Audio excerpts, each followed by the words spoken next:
Hello guys, welcome to my YouTube channel. और आज एक न्यू वीडियो लेके हाजिर हैं आप लोग के सामने। Whole process of study visa आज का टॉपिक है। और में हम सारा प्रोसेस बताएंगे स्टडी वीज़ा का, क्या क्या चीज़ लगता है, क्या क्या प्रोसेस होता है, कौन आ सकता है, कौन नहीं आ सकता है, सारा चीज़ बताने का कोशिश करेंगे इस वीडियो में। प्लीज़ कंटिन्यू बने रहिए। और अगर मेरा वीडियो हेल्पफुल लगता है तो लाइक, सब्सक्राइब एंड कमेंट कर दे, क्योंकि इससे हमको मोटिवेशन मिलता है। ठीक है, तो आज का वीडियो आप स्टार्ट करते हैं। तो फर्स्ट ऑफ ऑल, अगर आप इंटर किए हैं, किसी भी इंटर की प्लस टू किए हुए हैं, इंटर प्लस टू या इंटर किए हुए हैं, तो आप आ सकते हैं। चाहे वो साइंस बैकग्राउंड हो या आर्ट्स बैकग्राउंड हो या कॉमर्स बैकग्राउंड हो। तो सबसे पहले ये मन में डाउट क्लियर कर लें, अदर स्टेट पंजाब और हरियाणा को छोड़ के, क्योंकि अदर स्टेट में इतना ट्रेंड नहीं है बाहर आने का। तो आप लोग आ सकते हैं, किसी भी स्ट्रीम का है, इंग्लिश अच्छा होना चाहिए, बस 10 सीट।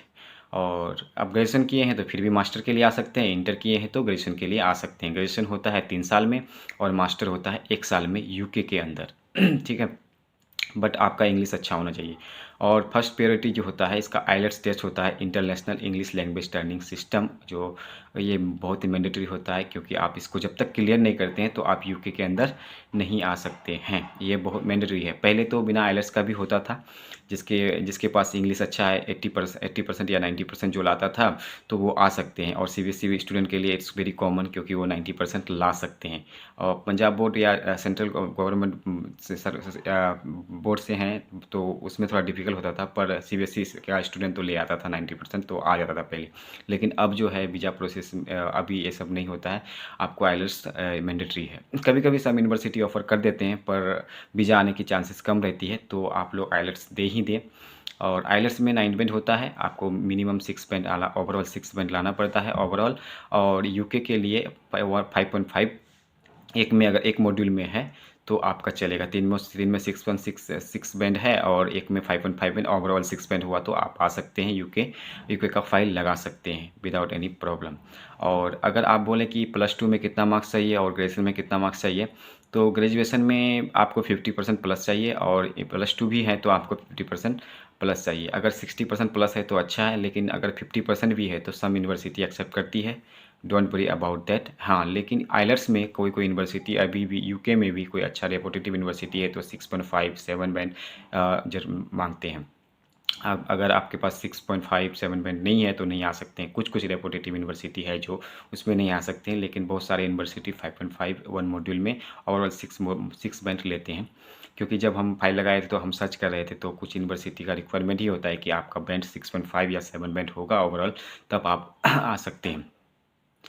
तो उसके बाद आपको होता है कि आपका, अगर आप आइलेट्स क्लियर कर गए, तो उसके बाद आपको आपका सेकंड प्रोसेस होता है कि आपको सारा डॉक्यूमेंट्स क्लियर करना पड़ता है। जैसे कि यूनिवर्सिटी का एक लेटर ऑफ रिकमेंडेशन, सारा डॉक्यूमेंट, ओरिजिनल डॉक्यूमेंट्स आप ये कर लिए। उसके बाद आपको जितना जितना डॉक्यूमेंट्स होता है, प्लस टू का, मैट्रिक का, उसके बाद ग्रेजुएशन किए हैं तो ग्रेजुएशन का सारा डॉक्यूमेंट्स कंप्लीट करने के बाद एक होता है LOR, लेटर ऑफ रिकमेंडेशन, जो कॉलेज द्वारा प्रोवाइड किया जाता है। आपका करेक्ट ये भी कह सकते हैं कि कॉलेज का एक करेक्टर सर्टिफिकेट होता है। वो करेक्टर सर्टिफिकेट आपको सारा कॉलेज आपको प्रोवाइड करेगा, उसको बोले कि हमको करेक्टर सर्टिफिकेट चाहिए, लेटर ऑफ रिकमेंडेशन चाहिए। तो अब बाहर का यूनिवर्सिटी, मोस्ट ऑफ यूनिवर्सिटी जानते ही हैं जो डेवलप यूनिवर्सिटी है, कुछ कुछ एरिया में जो होता है, जो विलेज एरिया में है, सो यूनिवर्सिटी नहीं जानते हैं, तो लेटर ऑफ रिकमेंडेशन के डिफ़िकल्ट करते हैं। जैसे कि मैं एक दूसरा बैकग्राउंड से आता हूँ, उस एरिया में तो लेटर ऑफ रिकमेंडेशन पता ही नहीं था, तो हमको कम से कम 10 दिन घूमना पड़ा, समझाना पड़ा। उसके बाद फॉर्मेट बताए, तब जब से जाके हमको लेटर ऑफ रिकमेंडेशन मेरे यूनिवर्सिटी के द्वारा मिला। तो थोड़ा डिफ़िकल्ट होती है, बट मोस्ट ऑफ अगर पंजाब से हैं और हरियाणा से हैं तो it's don't worry about that, आप इजीली आपको फाइंड कर सकते हैं, क्योंकि वहाँ का ट्रेंड है। Most of student after plus two या ग्रेजुएशन के बाद वो लोग जाते हैं तो लेटर ऑफ रिकमेंडेशन प्रोवाइड करा देते हैं, कोई डिफ़िकल्टीज नहीं होती है। तो सारा डॉक्यूमेंट्स करने के बाद आप अप्लाई करते हैं किसी पार्टिकुलर यूनिवर्सिटी में, आप कोर्स सेलेक्ट करते हैं और अपना फील्ड के अकॉर्डिंग आप कोर्स सेलेक्ट करते हैं।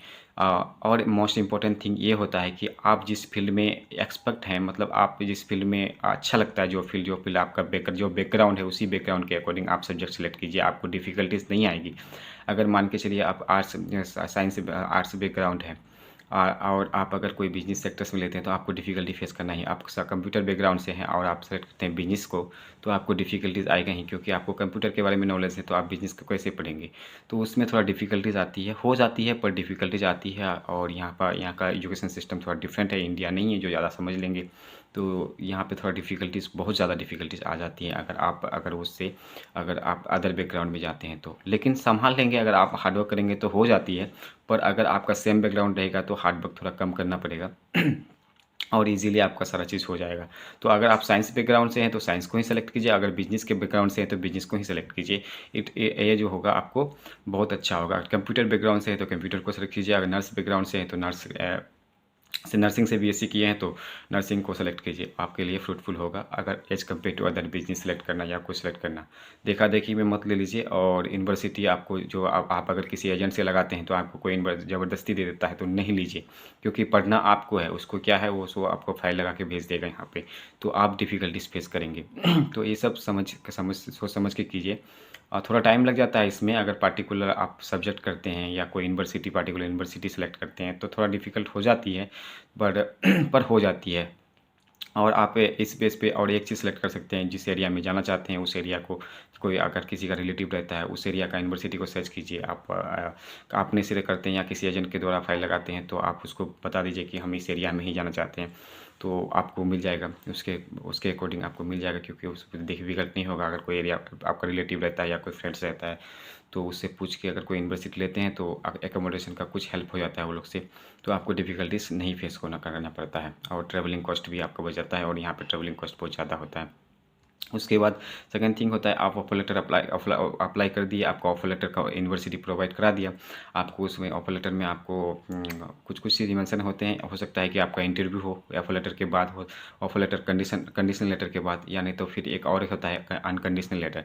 उस अनकंडीशनल लेटर में आपका सारा फ़ी होता है, कॉलेज का फ़ी होता है, कितना कॉलेज का फ़ी है वो लिखा हुआ रहता है। उसके बाद स्टार्ट डेट लिखा हुआ रहता है कि कब से आपका कोर्स स्टार्ट होने वाला है, शुरू होने वाला है, वो लिखा हुआ रहता है।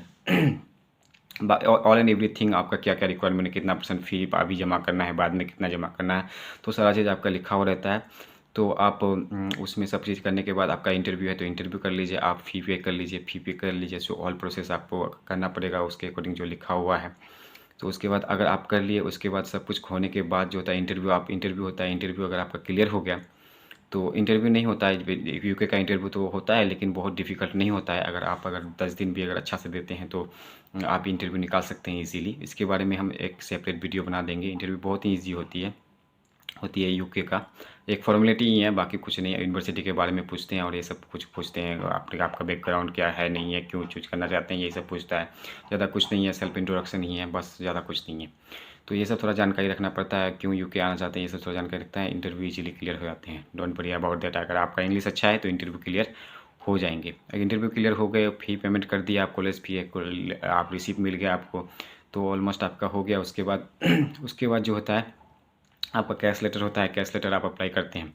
कैश लेटर आप अप्लाई किए, कैश लेटर के लिए बहुत सारे डॉक्यूमेंट लगता है। बैंक स्टेटमेंट लगता है, कहाँ से फंड शो किए, फंड कहाँ से आया आपका, कहाँ का होगा, कितना कितना इनकम है, कितना प्रॉपर्टी है आपका पेरेंट्स का। अगर आप यूके जाएंगे तो वहाँ पे आपका सारा चीज़, आपका पेरेंट्स आपको पढ़ाने के लिए स्टडी वीज़ा तो भेज रहे हैं वहाँ के सर्वाइव के लिए, आपके पास इनफ फंड है कि नहीं है, आपका पापा का इनकम क्या है, या आपका जो पेरेंट्स है आपका इनकम स्रोत क्या है, कितना फंड है, वो सारा चीज़ आपको शो करना पड़ता है, दिखाना पड़ता है।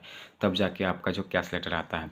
कैश लेटर में सारा चीज़ करने के बाद आपका अगर सब कुछ कर दिए, ये सब सारा चीज़ हो गया, आपका जो डॉक्यूमेंट्स और सारा चीज़ भेज दिए, उसके बाद आपका कैश लेटर आ गया तो आप उसके 50% पॉइंट होता है कि आपका 50%, और ये सब में ऑल प्रोसेस लगा के 90% आप सिलेक्टेड हैं। 90% कैश लेटर आप रिसीव कर लिए तो ऑलमोस्ट आप जो है आप 90% श्योर हो सकते हैं कि आपका वीज़ा आ जाएगा। ठीक है, उसके बाद होता है बीएसएफ में आपका एक अपॉइंटमेंट बुक करना पड़ता है।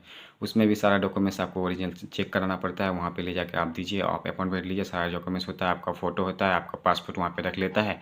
उसके बाद वहाँ का जो लास्ट प्रोसेस होता है, आपको आपका आपको वहाँ पे लास्ट प्रोसेस जो होता है प्रायोरिटी बेस पर होता है और एक नॉर्मल बेस पे होता है। आप प्रायोरिटी बेस पे लगाना चाहते हैं या नॉर्मल बेस पे लगाते हो, जो आप यहाँ जब ऑनलाइन आप सारे डॉक्यूमेंट्स करते हो वहीं पे ऑप्शन आता है। तो आप प्रायोरिटी पे लगा सकते हैं, नॉर्मल पे थोड़ा टाइम लग जाता है 1 महीना का, और प्रायोरिटी बेस पे अगर आप लगाते हैं तो आपका वीज़ा जो है विदिन ए वीक आ जाता है। तो मेरा हम प्रायोरिटी बेस पे लगाए थे, तो मेरा 5 डेज़ के अंदर वीज़ा आ गया था, हमको मेल आ गया था, मैसेज आ गया था।